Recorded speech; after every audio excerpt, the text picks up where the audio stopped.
What is it about the Negro? I mean, every other group that came as an immigrant somehow, not easily, but somehow got around it. Is it just the fact that Negroes are black? White America must see that no other ethnic group has been a slave on American soil. That is one thing that other immigrant groups haven't had to face.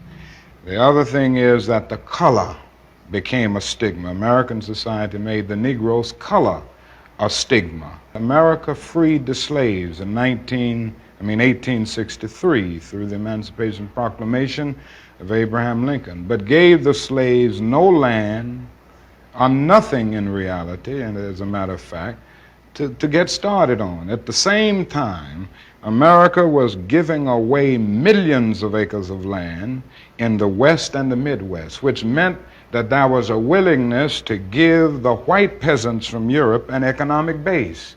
And yet it refused to give its black peasants from Africa, who came here involuntarily in chains and had worked free for 244 years, any kind of economic base. And so emancipation for the Negro was really freedom to hunger. It was freedom to the winds and rains of heaven. It was freedom without food to eat or land to cultivate, and therefore it was freedom and famine at the same time.